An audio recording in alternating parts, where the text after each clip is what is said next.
Next news. Breaking news.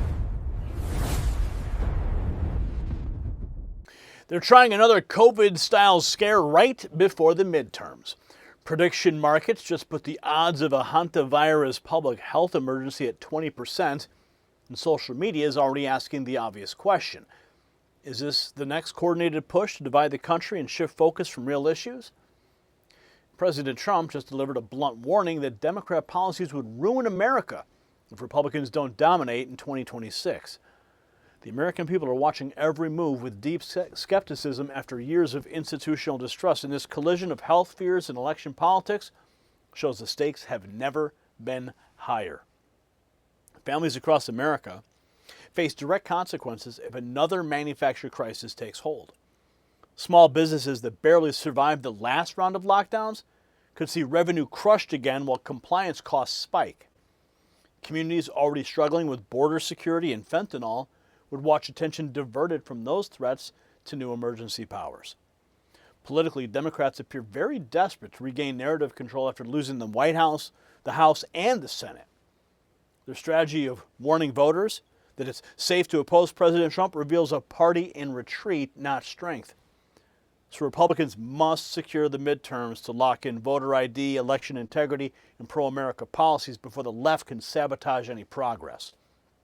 The fractured trust from past overreaches means voters will not comply quietly this time. And while we are waiting to see how these midterm health and economic pressures play out, you need to consider something. And this is what your financial advisor will not tell you. You see, by the time the news tells you to buy gold, it's already too late. You're waiting. I get it. Everybody's waiting to see if the ceasefire holds, waiting to see if the Strait of Hormuz reopens, waiting to see what happens next, but gold's not waiting for you. It moves on fear, instability, on the unknown, and it moves faster than you can react. So while you're waiting for certainty, the rest of the world's planning for what comes next. You can take control today with Noble Gold Investments. Visit nextnewsgold.com to get your free gold and silver kit and position your family ahead of whatever the midterms and global tensions bring next. Let's get back to the unfolding midterm battle that lies before us, because Democrats are openly courting Republican defections to block President Trump's agenda. Yet new Senate forecast models give Republicans a strong 56% chance of holding their majority. At the same time, Senate Leader Thune confirmed the SAVE Act hit a wall because Democrats refused voter ID and kept boys out of girls' sports. These fights expose exactly why Trump is pushing hard for a clean 2026 sweep. This is President Trump just sent a warning to all of America. Listen. Catches on, and maybe it doesn't, but it's true. Their policies are insane, and they would drive our country into ruin, and we've got to do great in the midterms, and if we don't, they will do everything they can to destroy our country. There's something wrong with them. The flow of deadly fentanyl across our border is down. They will destroy our country. They'll do everything they can. And now Senator Booker is already starting mass We know that opposition. Susan Collins has voted with the Democrats on this. Are you having any conversations behind closed doors with other Republicans? Do you feel confident that you could get one of these measures passed through at some point with some bipartisan support? Well, we know we're on the right side of the American people who don't approve this war. We know we're on the right side of history, that this will go down as another unnecessary, disastrous quagmire in the Middle East. We are in the right here. And so, yes, I'm having conversations, very strong ones, as much as possible to let people know that it is safe to stand up against this president. That's what the Senate was designed for. We know in history, we don't only look bad at the people that did dumb, dangerous things like presidents, but we also look badly at the people that were complicit enablers who knew it was wrong but supported those bad actions anyway. Kind of like you did with Biden? Sure. Yeah, we remember. So Booker's already holding closed-door talks to rally Republicans against the president. Kalshi Politics, just in, Republicans have a 56% chance of holding the Senate. Seat count forecast, Democrats 49, Republicans 47, toss-up 4%. So that is a 56% chance of holding the Senate, they say. And according to the Blaze, we have this. Leader Thune says there's nothing more he can do to pass the Save America Act. Lovely. Where do you stand on that currently? Would you reconsider getting rid of the filibuster to get it across the finish line? We don't have the votes to get rid of the filibuster. We called it up on the floor March, I think, 17th. We were on it for several weeks and had a very spirited debate. In fact, I think with the exception of maybe a couple of Republican senators, made more speeches on the floor in support of the SAVE Act than almost any other senator. And we had some votes on it. And we voted on the narrow issue, which is the most popular one, of voter ID. And we put the Democrats on the record. Every single Democrat voted against it. We added, and one of the other elements, also popular, was whether or not biological boys ought to play in girls' sports. We had that vote, and every Democrat voted against that as well. So we've taken what I think are probably the two issues, in my view, that have the broadest public support and put the Democrats on record, and every single one of them voted against it. So we'll look for opportunities to get other votes. There was a vote on the budget resolution, an amendment that Senator Kennedy offered that didn't even get 50 votes on the floor.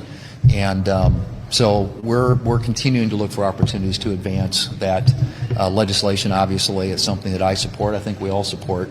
And we think it's something that the American people are broadly supportive as well. Yeah. Yeah. So we have this also. President Trump talking about when the war is over. And as soon as this war is over, which will not be long, you're going to see oil prices drop, and you're going to see a stock market, which is already at the highest point in history, go through the roof. You're going to see the golden age of America, frankly, and you're seeing it now. So as soon as this is, don't forget, you have hundreds of ships that are loaded up with oil that want to come out. As soon as they come out, we're going to have a gusher of oil, and you're going to have inflation that goes way down. Now, with all of this, inflation is much lower than it was under Biden. Biden had the highest inflation in the history of our country. Inflation is nothing by comparison, but our inflation is just short term. Because if you go from just before the war, we were for the last 3 months 1.7%. And now what you have is as soon as this war is over, you're going to see inflation go down to probably 1.5%. So President Trump clearly telegraphing what comes next. And here we go. Governor Hochul, just in time for the midterms.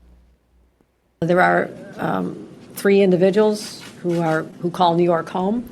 We don't know whether those individuals will be returning to New York.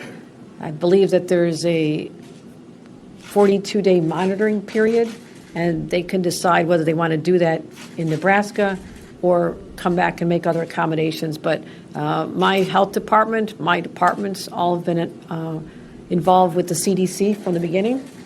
And I want to make sure that the CDC is capable of handling something should it grow larger than they're predicting.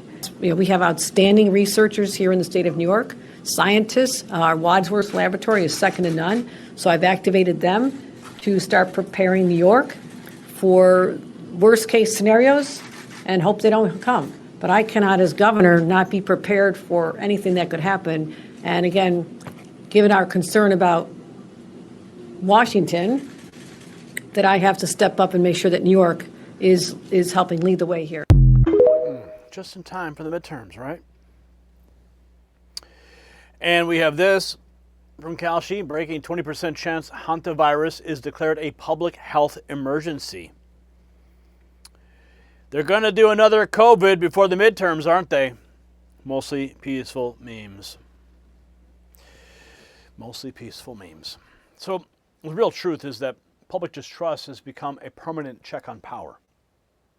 Voters no longer accept emergency declarations or economic warnings at face value. Trump's projection of lower inflation, cheaper oil, and surging markets once tensions ease stand in direct contrast to the left's fear tactics. Democrats know they cannot win on policy, so they're testing every lever, including recycled health scares. Republicans holding the Senate and crushing the midterms would deliver the mandate to finish the job on borders, energy, and accountability. And that outcome terrifies the establishment because it locks in America First gains for the long term. So this is why every vote in 2026 will decide whether America advances or slides back into ruin. So share this report with every patriot who needs the facts and drop your thoughts below. Do you believe these health scares are timed for political gain? And text raw feed, like hundreds of patriots already have, to 844-840-4963. They're bypassing the algorithm and getting direct updates straight to their phone from me. Make sure you check out the Next News merch shelf below this video for gear that shows you stand with America 250. Stay vigilant, because the fight for our republic is far from over. The system controls information. Information control is power. They don't want you to see this. The truth only survives together. They don't want this shared. Share this now.